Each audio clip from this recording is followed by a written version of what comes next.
요즘 시대를 일컬어서 모든 것이 자극적인 시대라고 표현을 합니다.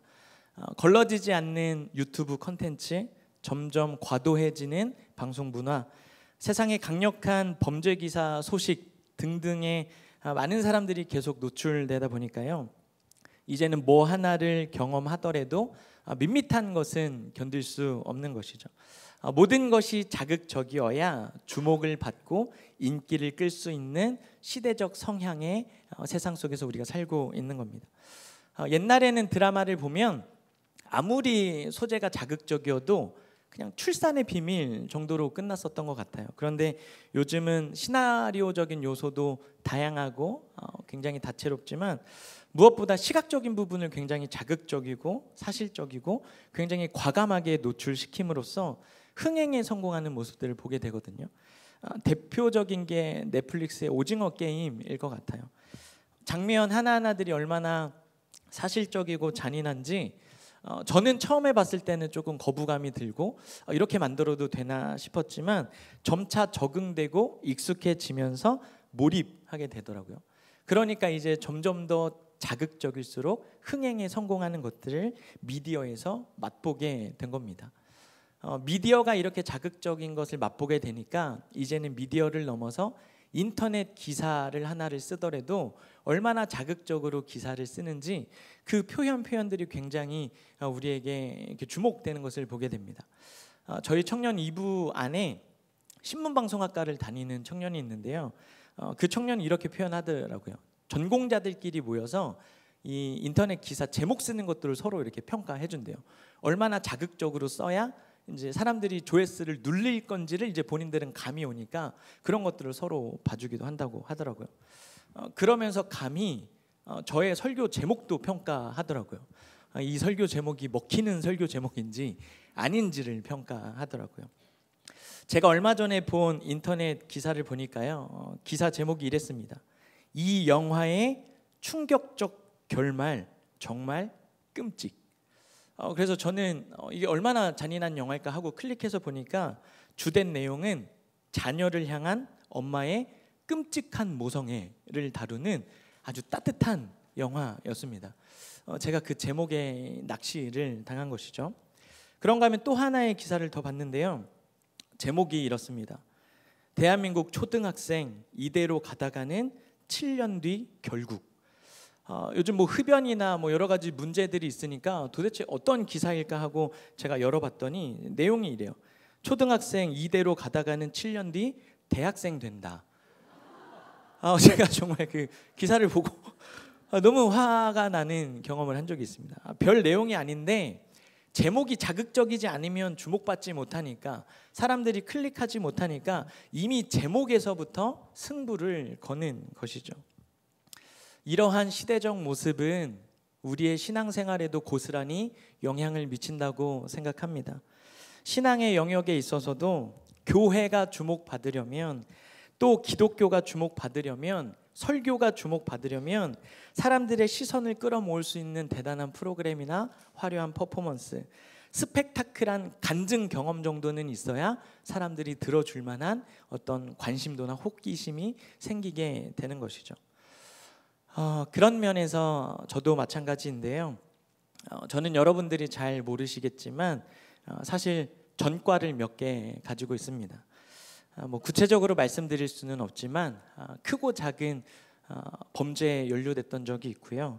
학창 시절 제가 수원 사람인데 친구 따라서 수원에서 꽤나 유명했던 클럽에 가입이 돼 있던 적도 있습니다. 사실 제 어깨에는 문신이 조금 있는데요. 교역자 수련회를 가거나 청년들 수련회를 가면 혼자 씻는 이유가 그거를 노출하고 싶지 않기 때문입니다. 그리고 저는 장교로 군복무를 했는데요. 그때 당시에 술을 너무 좋아해서 알코올 중독에 걸려서 치유받은 경험도 있습니다. 그러다가 극적으로 하나님을 만나서 지금 이 자리에 서게 된 줄로 믿으시기 바랍니다. 할렐루야. 다 뻥입니다. 지금 제가 막 자극적으로 얘기하니까 여러분들의 눈망울이 저를 주목해주는 시선을 제가 보게 됩니다. 자극적인 이야기를 하니까 몰입되고 집중되지 않습니까? 세상은요 이렇게 자극적인 요소를 너무나도 중요하게 생각하다 보니까 간증 하나를 하더라도 조회수가 꽤나 나오려면 다이나믹한 이야기와 스토리가 있어야 되고, 목회자가 되는 가정도 일반인이었다가 목회자가 되는 것은 밋밋합니다. 어디 동자승이나 이렇게 불국사에서 한 10년 정도 이렇게 석가 밑에 있다가 갑자기 성경책을 발견해서 하나님의 은혜로 목회자가 되거나, 또는 전과가 있더라도 1, 2범으로는 조금 약해요. 한 7범, 8범. 혹시라도 이렇게 사람을 죽였어도 한 번 정도는 좀 약합니다. 연쇄적으로 무언가를 한 사람이 예수를 믿어야 야, 진짜 힘이 있고 진짜 능력 있는 복음이구나 라고 생각을 하는 경향도 높은 것 같아요. 그렇기 때문에 사실 저처럼 신앙의 밋밋한 과정을 살아낸 사람은 주목받기가 쉽지 않습니다. 그럼에도 불구하고 이렇게 똘망똘망하게 저의 설교를 경청해 주시는 한 분 한 분 존경하고 사랑합니다. 이런 관점으로 오늘 본문을 본다면요, 주인공으로 보나 내용면으로 보나 분량면으로 보나 모든 면에서 밋밋함 그 자체입니다. 여러분은 삼갈이라고 하는 사사를 아셨나요? 많은 유명한 삼손, 기드온이라고 하는 사람은 알 수 있어도 삼갈이라고 하는 사람은 생소할 겁니다. 사사이기는 한데요, 거의 무명에 가까운 사사입니다. 흔히 선지서를 구분할 때도 대선지서와 소선지서로 구분을 합니다. 기록이 많고 대단한 업적을 이룬 대선지자와 역할이 작고 비중이 작은 소선지자로 구분을 하는 것이죠. 사실 사사이면 다 같은 사사고 분량도 똑같았으면 좋겠는데, 누구는 엄청 많은 기록을 하고 누구는 홍해도 가르고 누구는 죽은 사람도 살리는데 누구는 이렇게 한 절밖에 기록이 안 돼 있으면 저는 개인적으로 섭섭함과 아쉬움을 느끼기도 합니다. 왜냐하면 저도 똑같은 목회자로서 대단해지고 싶고 유명해지고 싶고 굉장한 영향력을 미치고 싶은데 나의 목회도 이렇게 한 줄로 끝나는 건 아닐까. 똑같은 사사면 하나님이 좀 동등하게 이렇게 대우해 주시면 좋을 것 같은데 혹시 내가 삼갈처럼 끝나는 건 아닐까라고 하는 염려와 걱정이 제 안에도 있는 것이죠. 오늘 본문은 한 절입니다. 삼갈을 꾸며주는 표현을 볼까요? 먼저는 아낫의 아들, 그리고 소모는 막대기라고 하는 표현으로 그를 꾸며줍니다. 성경에서는 인물을 기록할 때 대부분은 출신을 강조합니다. 어느 집안의 누구 아버지의 아들이었는지를 강조하고요, 그것도 아니면 어느 지파 사람인지를 강조합니다. 유다 사람인지 미디안 사람인지 어디 사람인지를 강조하는데, 오늘 본문에 등장한 아낫은 사람 이름이 아닙니다. 가문의 이름도 아니고요, 12지파의 이름도 아닙니다. 아낫의 아들, 아낫은 누구일까요? 그때 당시 가나안 지방에 있었던 3대 우상의 이름입니다. 아세라, 아스타롯, 아낫이라고 하거든요. 그러니까 오늘 본문에 아낫의 아들이라고 하는 표현은 삼갈이 이방신을 섬기던 누군가의 자녀였다. 오늘날로 따지면 그냥 무당집 아들 정도로 생각하시면 될 것 같아요. 그런가 하면 지금 본문이 기록된 이야기의 시대는 사사시대입니다. 전쟁에 능해야 하고 자기들을 괴롭히는 나라를 상대해야 되는 힘이 있어야 되는 사사시대인데요, 이 삼갈은 전문 군인도 아니에요. 소모는 자라는 표현이 그가 농부였음을 보여주고 있습니다. 심지어 그가 사용한 유일한 무기는 막대기입니다. 오늘 관점으로 본다면 무슨 이런 사사가 다 있을까요? 밋밋함, 견딜 수 없는 지루함, 초라함, 주목받을 이야기라고는 하나도 기록되어 있지 않는 게 바로 삼갈이지 않을까 싶습니다. 여러분, 오늘 우리가 신앙생활 하는데 우리 앞에 쓰여진 기록이 삼갈과 같다면 여러분들은 마음이 어떠시겠습니까? 나를 꾸며주는 말이 아낫의 아들, 소모는 막대기, 농부라면 저와 여러분들은 하나님께 어떤 마음이 드시겠습니까? 나를 꾸며주는 말이 좀 대단하고 사람들을 주목시킬 만큼 자극적이었으면 좋겠는데, 나도 좀 홍해를 갈라봐서 사람들이 나도 좀 주목해주고 나도 삼손처럼 좀 힘이 세서 이름만 대도 좀 알아줬으면 좋겠는데 나를 꾸며주는 말이 이렇게 덜 자극적이라면 마음이 어떻겠습니까? 저는 이런 화려함과 자극적인 것을 추구하는 이 시대에 살아가는 우리 수많은 10대들이 가지고 있는 감정도 비슷하지 않을까라는 생각을 해보게 됩니다. 이제 수능이 55일 정도 남았는데요.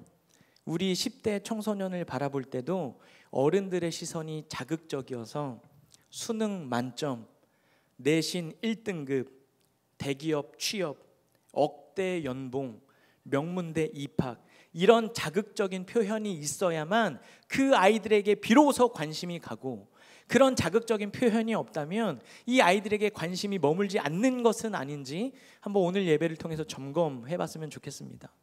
그런 어른들의 시선을 느끼면 아이들이 무슨 마음을 가질까요? 신앙생활하면서 저와 같은 답답함을 느끼지 않을까요? 왜 하나님은 나에게도 좋은 가정 주시고 좋은 지혜 주시고 좋은 외모 주셔서 나도 좀 주목받고 싶은데 왜 나는 이렇게 비교되는 삶을 살게 하셨는가 라고 하는 자극적이지 못하고 주목받지 못하는 인생에 대해서 아쉬움과 섭섭함을 느끼지는 않을까요? 그런 면에서 저는 오늘 본문을 통해서 화려하지 않아도 강하지 않아도 괜찮다 말할 수 있는 연약함에 담겨 있는 하나님의 강함에 대해서 함께 나누어 보려고 합니다. 오늘 본문은 1절에 불과하지만 전반부와 후반부의 온도 차이가 극명하게 달라진다라고 하는 특징을 가지고 있습니다. 앞부분 전반부에는요, 온통 열등감 투성이에요. 아낫의 아들 농부, 소모는 막대기. 그런데 후반부에 가면요, 완전히 내용이 달라집니다. 블레셋 사람 600명을 죽였고 그도 이스라엘을 구원하였더라. 아멘. 여러분, 근데 이 결론이 이해가 되시나요? 지금까지 내내 설명한 게 별 볼 일 없는 가정, 내세울 것 없는 집안, 소모는 막대기와 같은 인생을 강조했다면 그의 인생도 그냥 소몰다 끝나야 되는 거 아닙니까? 막대기로 어떻게 철기 문화의 강대국이었던 블레셋을 이길 수 있습니까? 그냥 소 몰다가 그런 삶이고 집안이면 그냥 그렇게 살다가 끝났다라는 게 인과이어야 될 것 같아요. 그런데 오늘 본문은 완전히 졌다라고 끝나는 게 아니라 이겼다라고 끝나고 있거든요. 도대체 삼갈한테 무슨 일이 있었길래 그는 자신의 열등감과 초라함을 극복하고 이스라엘을 구원하는 일에 사사로 쓰임받을 수 있었을까요? 이를 이해하기 위해서는 막대기라고 하는 표현에 주목을 하시면 도움이 됩니다. 성경에는 막대기라고 하는 표현이 굉장히 자주 등장하는데요, 오늘 본문에도 막대기라는 표현이 있고요, 우리가 너무나도 잘 알고 있는 사무엘상 17장 40절에도 막대기라는 표현이 등장합니다. 손에 막대기를 가지고 시내에서 매끄러운 돌 5을 골라서 자기 목자의 제구 곧 주머니에 넣고 손에 물매를 가지고 블레셋 사람에게로 나아가니라. 여러분, 무슨 장면이죠? 17살밖에 안 된 다윗과 모든 능력을 가진 골리앗과의 한판 승부를 벌이는 장면입니다. 그때 다윗의 손에는 다른 어떤 강력한 무기가 들려있는 것이 아니라 본문은 막대기와 물맷돌을 가지고 나갔다 설명하고 있습니다. 여기서 말하는 이 막대기의 어원을 히브리어로 보면 넷제르라고 합니다. 잘 기억해 주시면 좋을 것 같고요, 우리가 또 너무나도 잘 알고 있는 시편 23편의 말씀을 한번 볼까요? 시편 23편 4절에 보면 이렇게 기록되어 있습니다. 내가 사망의 음침한 골짜기로 다닐지라도 해를 두려워하지 않을 것은 주께서 나와 함께 하심이라. 아멘. 함께 하는데 뭐로 함께 하시나요? 주의 지팡이와 막대기가 나를 안위하시나이다. 이 막대기가 넷제르입니다. 또 출애굽기 14장 16절 볼까요? 지팡이를 들고 손을 바다 위로 내밀어 그것이 갈라지게 하라. 이스라엘 자손이 바다 가운데서 마른 땅으로 행하리라. 드디어 홍해가 갈라지는 역사적인 장면입니다. 그런데 모세의 손에 들려있던 게 무엇입니까? 지팡이입니다. 이 지팡이의 어원이 넷제르입니다. 아론이 제사장의 임무를 수행할 때도 아론의 손에 들렸던 아론의 쌍난 지팡이도 넷제르입니다. 성경을 보면 대부분의 위대한 지도자들의 손에는 막대기, 지팡이, 넷제르가 들려 있었습니다. 여러분, 무엇을 의미하는 걸까요? 우리 자신에게 능력이 있는 것이 아니라, 막대기 자체에 능력이 있는 것이 아니라 넷제르 되시는 하나님의 영의 능력이 있음을 강조하고 있는 겁니다. 한 군데만 더 볼까요? 이사야 11장 1절과 2절인데요. 이새의 줄기에서 한 싹이 나며 그 뿌리에서 한 가지가 나서 결실할 것이요 그의 위에 여호와의 영 곧 지혜와 총명의 영이요 모략과 재능의 영이요 지식과 여호와를 경외하는 영이 강림하시리니. 여기 표현에는 막대기, 지팡이라고 하는 표현이 등장하지 않습니다. 그런데 막대기보다도 더 힘이 없는, 지팡이보다도 더 보잘것없는 싹이라고 하는 표현이 등장하고 있거든요. 이 싹의 히브리 어원이 넷제르입니다. 그런데 이 보잘것없는 넷제르에 뭐가 임하나요? 그의 위에 여호와의 영 곧 지혜와 총명의 영이요 모략과 재능의 영이요 지식과 여호와를 경외하는 영이 강림하시리니. 아멘. 강림이라고 하는 표현은 하나님의 영이 잠시 머무는 정도가 아니라 시작부터 끝까지 내내 함께 하심을 표현하는 단어가 강림이고요. 지혜와 총명의 영은 분별력을 나타내는 단어인데요. 어디에서 또 쓰이냐면 솔로몬이 그 위기의 상황에서 재판할 때 쓰였던 그 단어가 바로 지혜와 총명의 영입니다. 모략과 재능의 영은 전쟁 용어인데요. 한 번 싸우면 지지 않는 지속적인 100% 승리의 힘을 가지고 있는 단어가 모략과 재능의 영입니다. 그런 면에서 보면 우리가 주목하고 싶었던 모세가 대단한 게 아니라 하나님의 영이 있었기 때문에 가능한 겁니다. 그렇게 보면 다윗이 대단한 게 아니고요, 막대기와 물맷돌이 대단한 게 아니고요, 그 위에 하나님의 영이 있어서 골리앗을 이길 수 있었던 겁니다. 사랑하는 성도 여러분, 삼갈도 마찬가지 아니겠습니까? 내 인생을 꾸며주는 표현이 비록 아낫의 아들, 농부, 자신을 꾸며주는 표현이 전쟁 앞에서 아무짝에 내세울 것 없는 초라한 소모는 막대기였어도 삼갈이 괜찮을 수 있는 이유는 그의 인생에 여호와의 영이 함께 하셨기 때문입니다. 그래서 결론이 소몰다 끝나지 않고요, 열등감 투성이로 끝나지 않고요, 적국 600명을 쓰러뜨리고 이스라엘을 구원하는 인생으로 마무리가 되는 겁니다.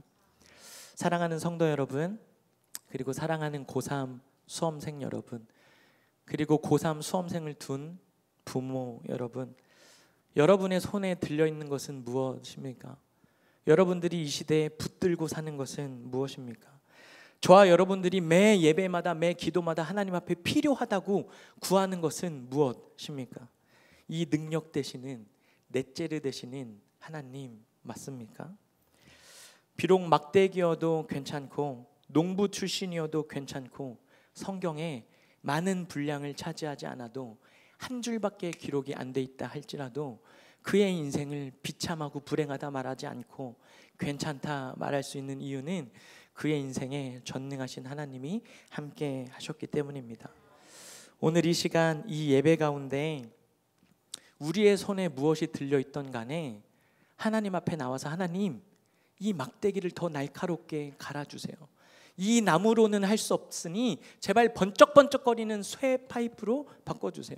사람들 앞에 부끄럽지 않게 훨씬 더 길고 화려한 무엇으로 바꿔주세요 라고 기도하는 것이 아니라 이 밤에 우리의 가정에 무엇이 있든지, 우리 자녀들의 손에 무엇이 들려있든지 그 위에 여호와의 영이 임함으로 말미암아 600명도 이겨보고 홍해도 갈라보고 이스라엘도 구원해보는 그 동일한 역사와 은혜가 우리 가정과 자녀들에게도 동일하게 구현되기를 축복합니다. 그렇기 때문에 우리가 세상을 살아가면서 우리에게 필요한 게 있다면 더 강한 힘이 아니에요, 더 자극적인 무언가가 아닙니다. 오늘 제가 여러분들의 주목을 받기 위해서 제가 구해야 되는 것은 더 자극적인 표현과 자극적인 설교가 아니라 저의 설교 위에 여호와의 영이 임하게 되기를 간구하는 것입니다. 여러분들의 손에는 무엇이 들려있나요?